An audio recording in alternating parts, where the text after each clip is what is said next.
আমি এখন রয়েছি নাটোর, কুষ্টিয়া এবং পাবনা জেলার সীমান্তবর্তী এলাকায়। এখানে এসে যে বিষয়টি দেখলাম যে পদ্মার গহীনে আসলে বসবাসের উপযোগী করে যারা অবৈধ বালু উত্তোলনকারী তারা কিন্তু বালু উত্তোলন করে থাকেন। বালু উত্তোলনের ফলে যে বিষয়টি হয় যে পদ্মা তীরবর্তী যে জমিগুলো রয়েছে এবং বাড়িঘর রয়েছে সেগুলো একের পর এক ভেঙে পড়ে।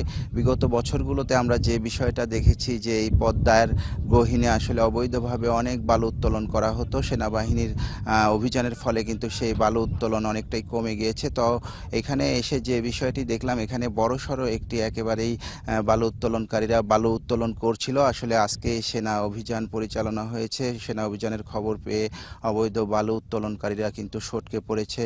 তো এখানে যেই ছোট ছোট ঘরগুলো রয়েছে সেই ঘরগুলোতে আমরা দেখলাম যে বসবাসের উপযোগী সব কিছুই করা হয়েছে। এখানে আইপিএসের মাধ্যমে বৈদ্যুতিক যে সুবিধা সেই সুবিধাগুলো অবৈধ বালু উত্তোলনকারীরা রয়েছে। একেবারেই যে পরিবার নিয়ে বসবাস করার মতো অবস্থায় চরের মধ্যে রয়েছে। তো এখানে কৃষকদের সাথে আমরা কথা বলেছি। কৃষকরা যে বিষয়টি বলেছেন যে বিগত বছরগুলোতে তাদের জমি থেকে আসলে বালু উত্তোলন করা হতো এবং নদী থেকে বালু উত্তোলন করার ফলে তাদের জমিগুলো ভেঙে আসলে বিলীন হয়ে গিয়েছে। এই পদ্মার তীরবর্তী এই ৩ জেলা নাটোর, পাবনা এবং কুষ্টিয়া জেলার কৃষকদের শত শত বিঘা জমি আসলে পদ্মা গর্ভে বিলীন হয়ে গিয়েছে।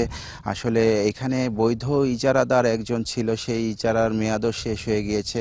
যাওয়ার পরেই কিন্তু এখানে বালু উত্তোলন করা থাকে। কোটি কোটি টাকার বালু আসলে এখান থেকে উত্তোলন করা হয়। আসলে এই গহীন অঞ্চল বেছে নেওয়ার কারণটাই হলো যে আইন শৃঙ্খলা বাহিনী আসতে আসতেই কিন্তু তারা সে খবর পেয়ে যান এবং তারা নিরাপদ দূরত্বে চলে যান। তো আইন শৃঙ্খলা যে বাহিনী যে বিষয়টা বলছেন যে আপাতত তাদের যে স্থান ছিল সেই স্থানগুলো তারা ধ্বংস করে দেবেন এবং ভবিষ্যতেও যেন আগামীতে বালু উত্তোলন করতে না পারে সেজন্য এই সেনাবাহিনীর টহল অব্যাহত থাকবে। এখানে নৌ পুলিশ রয়েছে এবং পাশাপাশি উপজেলা প্রশাসনের কর্মকর্তারাও রয়েছেন। তারা যে বিষয়টি আমাকে জানিয়েছেন যে কোনোভাবেই যাতে এই পদ্মা নদী থেকে অবৈধভাবে বালু তুলতে না পারে সেজন্য তারা কঠোরভাবেই মনিটরিং করছেন এবং অভিযান পরিচালনা করছেন। তবে অভিযানের সীমাবদ্ধতা হলো যে তারা একেবারে গহীন অঞ্চল বেছে নেয়। আজকে যেখানে এসেছি সেখানেও কিন্তু ৩ জেলার একেবারে সীমান্তবর্তী এলাকা।